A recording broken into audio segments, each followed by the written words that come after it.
Greetings, viewers. Welcome to this new series of mine. It's called Beyond Reasonable Doubt. This episode, the first episode ever of Beyond Reasonable Doubt, is a special episode.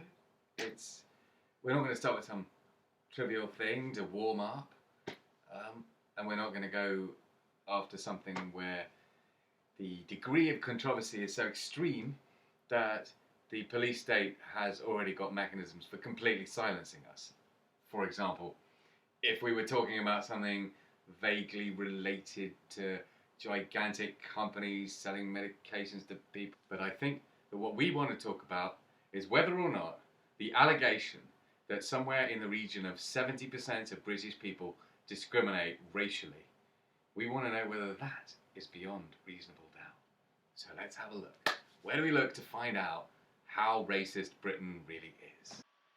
So Exhibit A comes from the leader of Britain, which is the United States as president, obviously. And this is what he said, one of the leaders of Britain and America. There are very few African American men in this country who haven't had the experience of being followed when they were shopping in a department store. That includes me. And then there's some other stuff about the way women treat non-white people. And this experience, as I will show, extends to the vast majority, in fact the totality of non-white people are vulnerable to this sort of prejudice, not only in the United States but in Britain, as I will show with the next bit of evidence in a minute.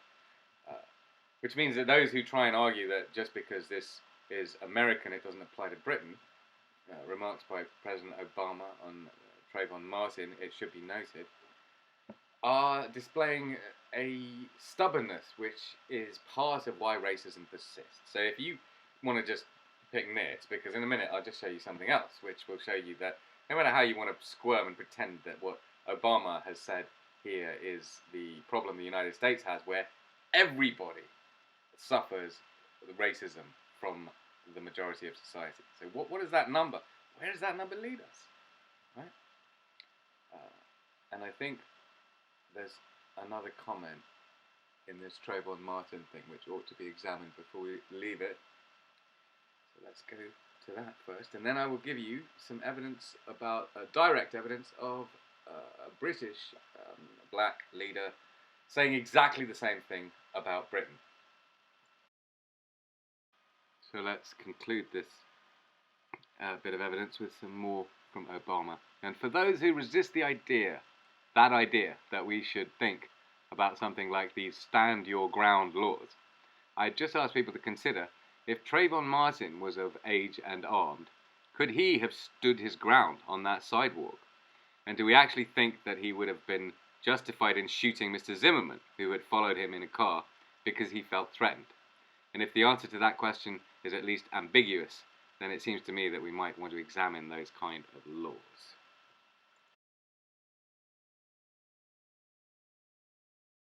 So first, then, for Britain, this is from 2022, a year ago today, approximately.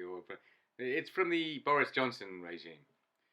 And Doreen Lawrence was commenting on a report which the government produced claiming that there's no racism in Britain, which is an astonishing barefaced lie to put out when there's so much evidence of how much there's not just racism, there's loads of racism in Britain. So what has Doreen been saying? Well,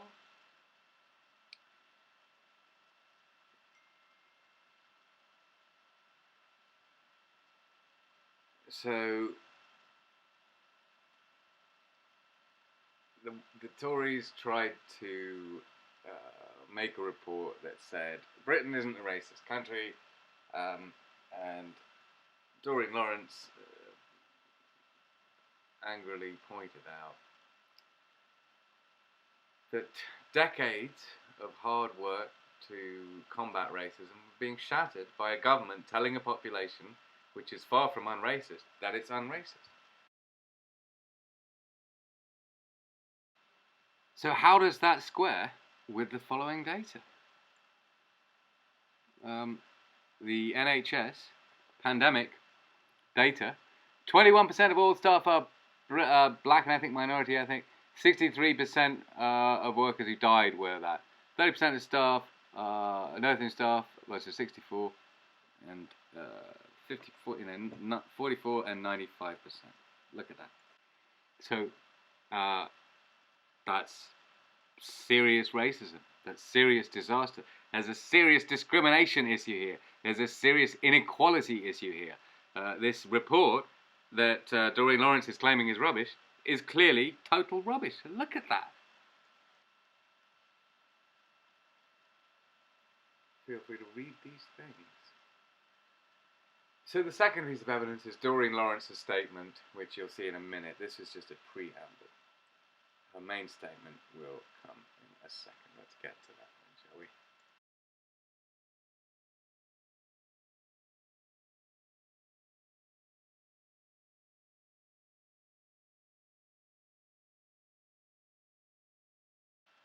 So, echoing the words of Britain's leader, American President Obama, here from, I think it's 2014, is Doreen Lawrence saying, when you walk into a store, you do get a second glance. You walk in a certain way with your bag closed. That fear is there. I think in the black community, there's always a fear of being accused or the police stopping you.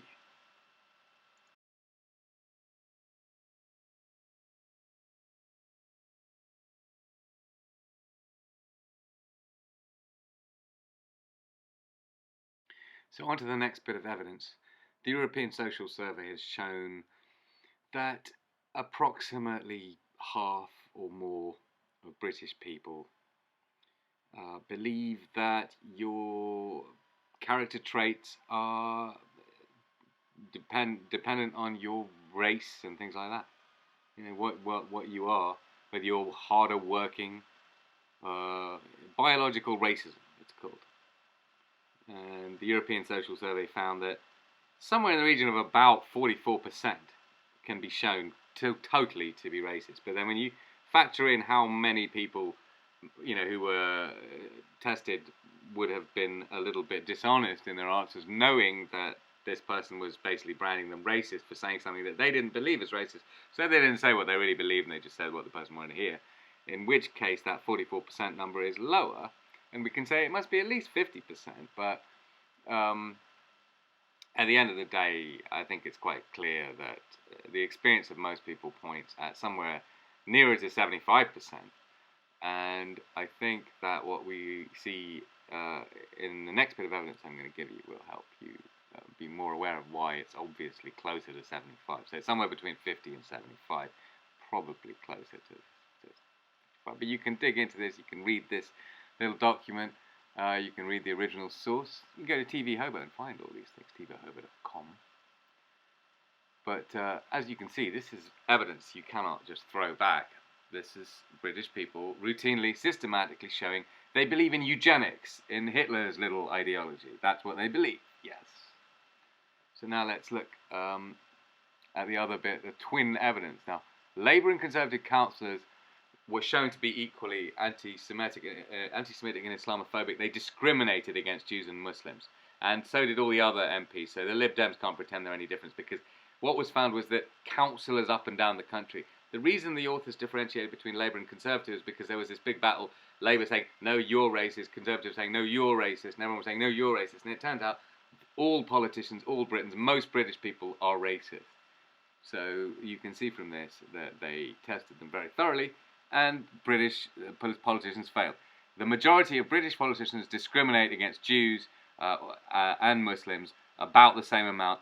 They discriminate against Muslims only slightly more, but the visibility of discrimination against Muslims is much higher, because in Britain there's a great deal of pride attached to hating Muslims, who people are groomed to believe are evil, terrorists, rapists, gay bashing, all these things. So therefore hating a Muslim is a good thing to do.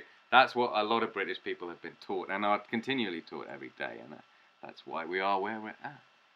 So now let's show you yet more evidence. The evidence I'm showing you is actually just a selection. There's tons of evidence, but we're already up to more than 15 minutes, so I'm just going to leave it at the amount that I've selected already. So let's go with the next piece, which is anti-Semitism.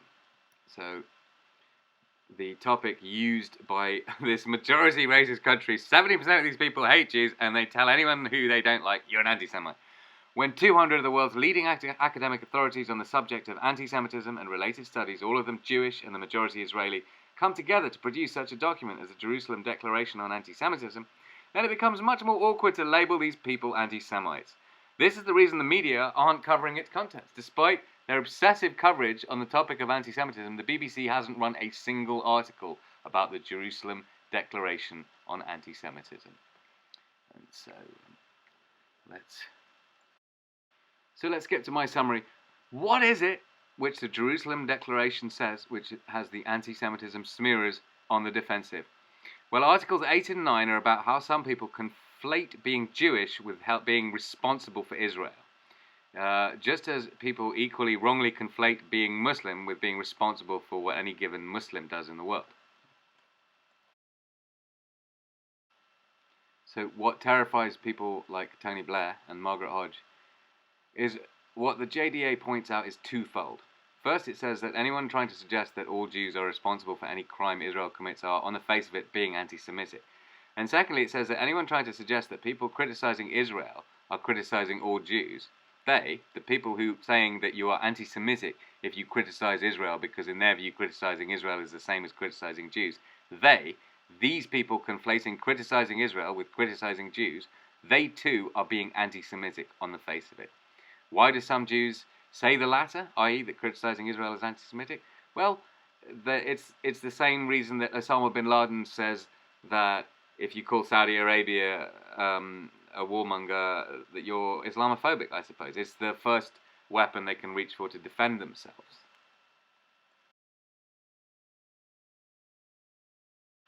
So this last bit of evidence, you can read through it all, the tedium of David Baddiel.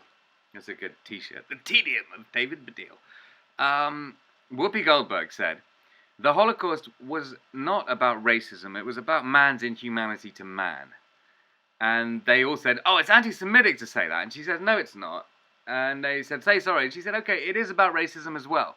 But it's also about man's inhumanity to man. And they said, oh, no, that's racist. And then you have David Baddiel writing all his sophistry, just a bunch of pointless crap words, running around circles saying nothing, being a racist and an idiot, right? So you can see exactly what happened when you sum it up and you compare it to Jimmy Carr, right? So Whoopi Goldberg said the Holocaust by Hitler was an issue of man's inhumanity to man, and that making it about race was oversimplifying. And they made her say sorry, and she insisted it was true, even though it's also about race. So she acknowledged that, yes, okay, well, fair enough.